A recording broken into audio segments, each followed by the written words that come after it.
Olá, que a graça e a paz de Deus Pai, de nosso Senhor e Salvador Jesus Cristo sejam com todos vós. Este é o sexto e último vídeo daquele que havíamos perdido e que foi regravado. Portanto, é o último vídeo. Os outros seguintes já serão também alguns que já tínhamos aqui gravado e que não foram perdidos, que você terá acesso também depois. E neste estudo vamos estudar sobre um tema muito importante, que é sobre o profeta Elias, é o tema de número 82. E é um assunto muito importante aí que poucas pessoas entendem a respeito do ministério do profeta Elias, e que existe um povo hoje que representa este ministério. Nós vamos entender o que significa isso. Então, antes de começarmos nosso estudo, eu peço a você que se ajoelhe, se você puder, juntamente comigo, para elevarmos a Deus uma prece. Pai Santo, Deus amado, Criador e mantenedor do universo e das nossas vidas, louvado seja o seu nome, louvado também seja o nome do seu Filho unigênito, nosso Senhor e Salvador Jesus Cristo. Te agradecemos por podermos estudar a Tua Palavra e te agradecemos por poder fazer mais esse estudo. E suplico, Senhor, as Tuas bênçãos sobre nós, sobre os nossos telespectadores, para que eles compreendam este tema que será apresentado e que a Tua Palavra ilumine o nosso caminho para não ficarmos em trevas. Todos esses favores nós suplicamos a Ti, em nome de Seu Filho unigênito, nosso Senhor e Salvador Jesus. Amém.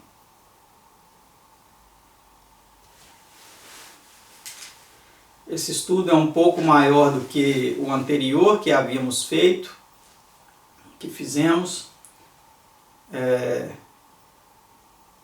Tamanho do dia do Senhor, né? Estudo de número 81. Aquele tinha 11 perguntas. E esse tem 15 perguntas e respostas e muitas notas também explicativas. E a primeira pergunta, como você já pode ver aí em sua tela, é: que promessa através do profeta Malaquias fez o Senhor concernente a Elias? Eis que eu vos enviarei o profeta Elias antes que venha o grande e terrível dia do Senhor. Malaquias 4, verso 5. Então essa promessa foi feita, né? Que Deus enviaria o profeta Elias antes que viesse o grande e terrível dia do Senhor. Pergunta 2. Que fará esse profeta quando vier? Vamos ver. Ele converterá o coração dos pais aos filhos e o coração dos filhos a seus pais, para que eu não venha e fira a terra com maldição. Malaquias 4, versículo 6. Então, uma das missões desse profeta Elias é proporcionar uma reconciliação entre pais e filhos,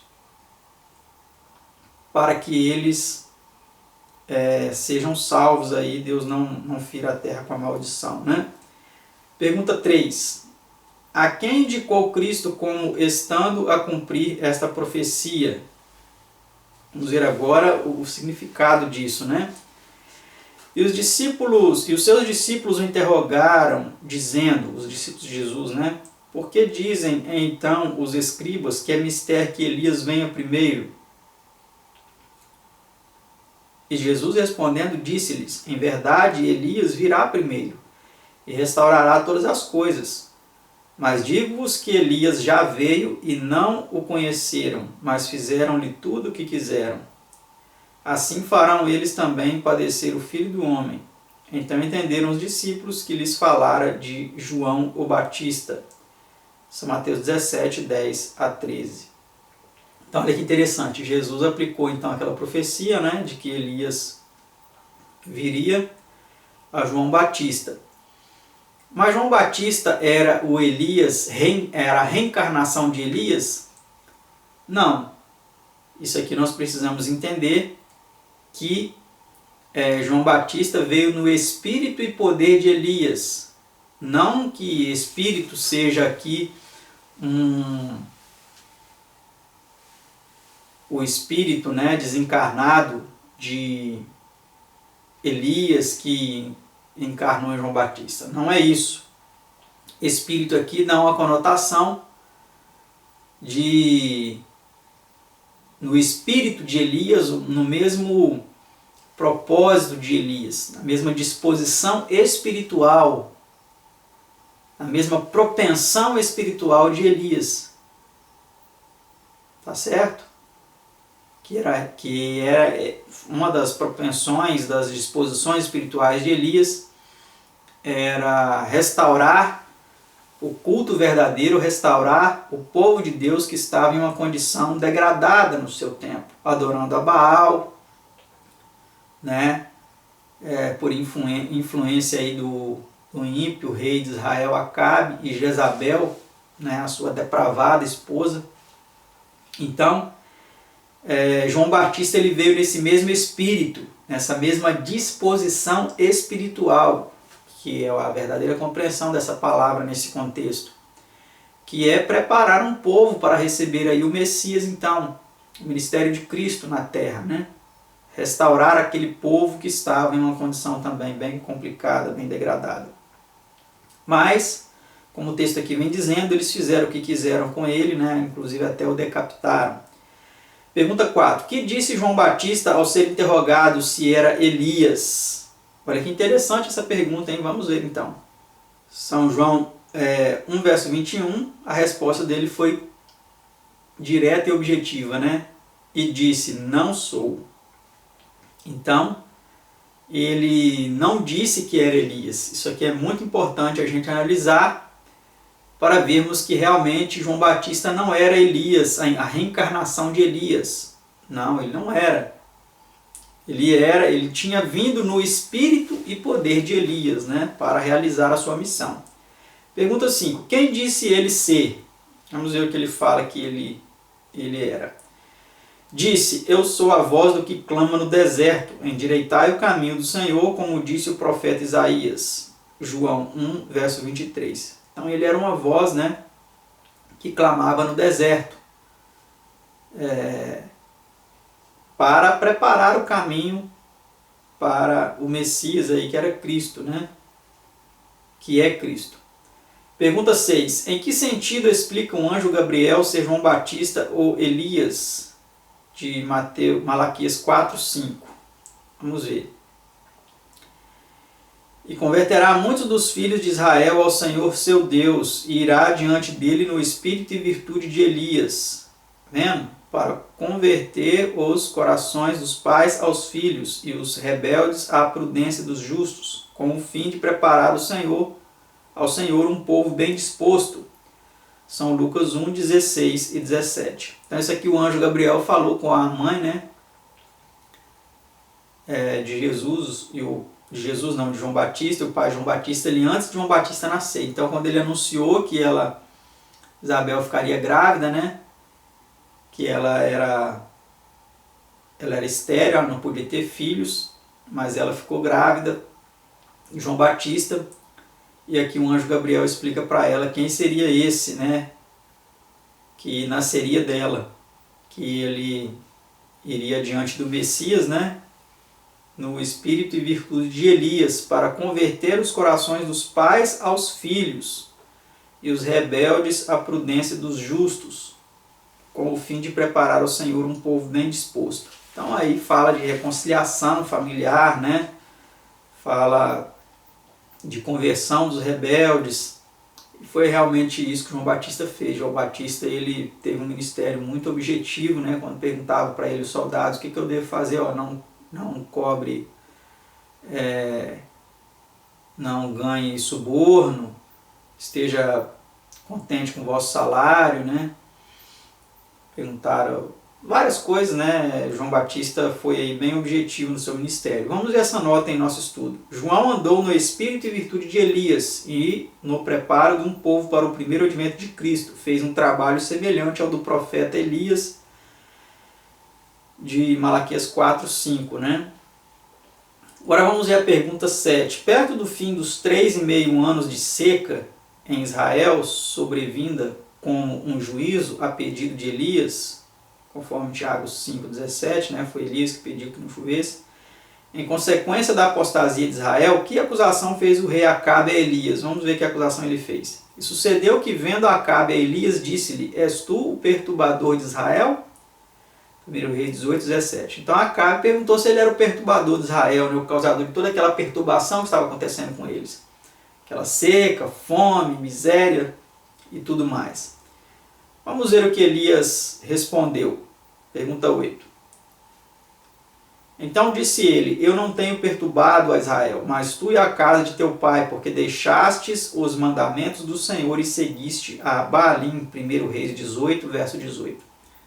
Então Elias não se calou aí diante dessa calúnia, diante dessa provocação aí do rei, né?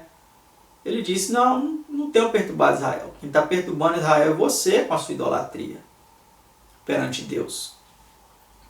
Vamos ver a nota explicativa. Israel apartara-se de Deus, esquecera-se de seus mandamentos e entregara-se à idolatria. Jezabel, mulher de Acabe, ímpia e idólatra, que destruíram os profetas do Senhor.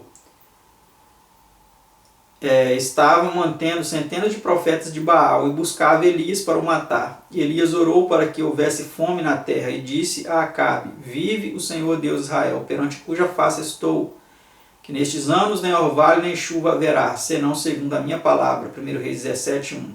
A mensagem de Elias era um convite para o arrependimento e obediência aos mandamentos de Deus. Essa era a mensagem de Elias. Pergunta 9. Que proposta clara fez ele a todo Israel? Vamos ver. Então Elias se chegou a todo o povo e disse: Até quando cocheareis entre dois pensamentos? Se o Senhor é Deus, segui-o, e se Baal, segui-o. Porém o povo nada lhe respondeu. 1 Reis 18, verso 21. Outras traduções vem colocando aí, né? Se Jeová é Deus, segui-o, e se Baal, segui-o. Mas o povo ficou calado. Talvez hoje você está calado também. Você não vai comentar nada, você vai ficar quieto, vai ficar na sua, né? Como se diz aí no dito popular, você vai ficar na sua, não vai se manifestar. Mas nós precisamos nos posicionar, né? Qual Deus que nós queremos seguir? O Deus verdadeiro? O Deus único? O Pai de nosso Senhor Jesus Cristo? Ou um Deus triuno, né? Um Deus Baal, o Deus do dinheiro, vários outros deuses que tantas pessoas podem colocar nas suas vidas, né? Vamos ver aí a nota do nosso estudo. O resultado da prova pelo fogo que se seguiu no Monte Carmelo pode ser encontrado no restante deste capítulo extraordinário. Houve grande conversão a Deus, dizendo o povo: só o Senhor é Deus, ou só Jeová é Deus, né? 1 Reis 18, 39, conferir na tradução brasileira, ou Bíblia de Jerusalém, que a tradução brasileira diz: só Jeová é Deus, e a Bíblia de Jerusalém, só Yahweh é Deus, né? Que é a transliteração, vamos dizer assim, a interpolação mais apropriada, mais adequada, né? Essa da Bíblia de Jerusalém, que fala Yahweh. Pergunta 10. Qual era o assunto principal da mensagem de João Batista? Vamos ver qual era o assunto principal da mensagem dele. Arrependei-vos, porque é chegado o reino dos céus. Produzi, pois, frutos dignos de arrependimentos. São Mateus 3, 2 e 8. Então a mensagem principal de João Batista era uma pregação de arrependimento. Para que as pessoas se arrependessem, para que as pessoas produzissem frutos dignos de que elas tinham se arrependido. Frutos de uma vida realmente transformada. Abandono dos erros, né, ao qual eles estavam presos. Pergunta 11. Qual foi o resultado dessa mensagem? Vamos ver. Então ia ter com ele Jerusalém, toda a Judéia e toda a província adjacente ao Jordão, e eram por ele batizados no rio Jordão, confessando seus pecados. Mateus 3, 5 e 6. Vamos para essa nota. Houve genuína operação de arrependimento e reforma. João não se satisfaria com uma mera profissão de religião. Dizia aos fariseus e saduceus que buscavam batismo, que produzissem frutos dignos de arrependimento. Queria ver a religião na vida, no coração e no lar. Assim preparou um povo para o primeiro advento de Cristo. Então, essa foi a missão de João Batista, que ele cumpriu de forma completa, de forma cabal, em seu tempo. Pergunta 12. Mas quando, conforme a profecia, seria Elias enviado? Vamos ver. Antes que venha o grande e terrível dia do Senhor. Malaquias 4, verso 5. Então, vamos aqui fazer uma reflexão, né? A profecia lá de Malaquias 4, 5 diz que ele seria enviado antes que venha o grande e terrível dia do Senhor.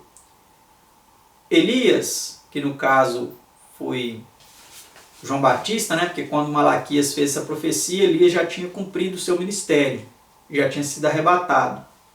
Então ali era uma indicação claramente de alguém que viria no espírito e virtude de Elias, ou seja, como nós já explicamos, no mesmo propósito de Elias, que era a restauração e preparo de um povo.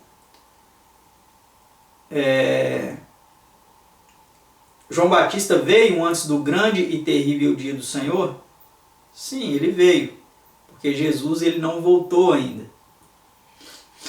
Foi antes da primeira e antes da segunda vinda também. Mas será que antes da segunda vinda, antes do grande e terrível dia do Senhor, não surgiria um outro profeta ou um povo que também faria o mesmo? É algo a gente refletir, né? Como é descrito na mesma profecia esse dia grande e terrível? Porque eis que aquele dia vem ardendo como fornalha, todos os soberbos e todos os que cometem impiedade serão como a palha. E o dia que está para vir os abrasará, diz o Senhor dos Exércitos, de sorte que lhes não deixará nem raiz nem ramo. Malaquias 4, verso 1. Vamos aí para a nota. Esse dia ainda está no futuro, por conseguinte, o trabalho feito por João Batista no primeiro advento de Cristo não pode ser tudo quanto contém a profecia referente ao envio do profeta Elias. Deverá, pois, haver outro e maior cumprimento da profecia anteriormente ao segundo advento de Cristo, para preparar ou aprontar um povo para esse grande acontecimento. Então, realmente, antes que venha esse grande e terrível dia, antes que a terra seja destruída, essa profecia ela terá um revigoramento, vamos dizer assim, uma consumação através de um povo que agora nos últimos tempos também trabalhará para preparar um povo para a segunda vinda de Cristo, assim como João Batista preparou um povo para a primeira vinda de Cristo. Penúltima pergunta e pergunta 14. Qual é o motivo da tríplice mensagem de Apocalipse 14, 6 a 10? Temei a Deus e dai-lhe glória, porque é vinda a hora do seu juízo. Olha aí, tá vendo? E adorai aquele que fez o céu e a terra e o mar e as fontes das águas. Essa é a primeira mensagem. A segunda, caiu Babilônia, aquela grande cidade que a todas as nações deu a beber do vinho da ira da sua prostituição. E a terceira mensagem, se alguém adorar a besta e a sua imagem, receber o sinal na sua mão, na sua testa ou na sua mão, também este beberá do vinho da ira de Deus, que se deitou não misturado no cálice da sua ira, e será atormentado com fogo e enxofre diante dos santos anjos e diante do Cordeiro. Apocalipse 14, 6 a 10. Vamos para a nota aí em seguida. Tal como as mensagens de Elias e João, este é um convite ao arrependimento e reforma, um apelo para o abandono do culto falso e idólatra, e para a volta a Deus e ao culto dele e dele só. A primeira parte dessa tríplice mensagem aponta para o Deus verdadeiro, Criador, em linguagem muito semelhante à encontrada no quarto mandamento, ou mandamento do sábado. Esta é a mensagem que deve estar sendo pregada ao mundo agora. Ver os estudos às páginas 238 a 252 do livro, que são os temas que já apresentamos, os 59, os 60 e o 61. Os que proclamam essas mensagens são o Elias para este tempo, assim como João e seus auxiliares foram ao tempo do primeiro advento de Cristo. Então, meus amados, hoje tem um povo que está pregando, que está vindo o juízo de Deus, que está chamando o povo para adorar o Deus verdadeiro, não um Deus falso, que está apontando para eles também a necessidade ainda de continuar observando, guardando os mandamentos de Deus e preparando assim então um povo para o segundo advento de Cristo. Vamos para a última pergunta deste estudo. Como é descrito o povo que é formado pela tríplice mensagem citada aqui? Esse povo é descrito assim: aqui está a paciência dos santos, aqui estão os que guardam os mandamentos de Deus e a fé em Jesus. Apocalipse 14, 12. Melhor tradução aqui seria: e a fé de Jesus, que é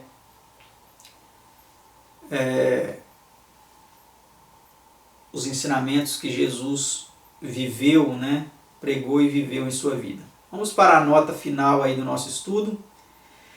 Esses são os que estão preparados para encontrar a Jesus quando vier. Atenderam ao convite de Elias para o arrependimento e a reforma. Interessaram-se não somente por sua própria salvação, mas pela salvação de seus amigos e parentes. Por esta mensagem, o coração dos pais se volta para os filhos e o coração dos filhos para seus pais. Um se interessa pela salvação e conversão do outro. Haverá pouca religião no coração de quem não cuida dos interesses eternos de seus entes queridos. Quando esta mensagem tenha feito seu trabalho, Deus ferirá a terra com maldição. Cairão as 7 últimas pragas pronunciadoras do grande dia do Senhor, como descrito no estudo precedente. Então, que nós nos preparemos para este tempo, para este período, devotando nossa vida a Deus e sendo fiéis a Ele em todas as coisas. Que Deus abençoe a todos e até o próximo estudo, se Deus quiser. Tchau!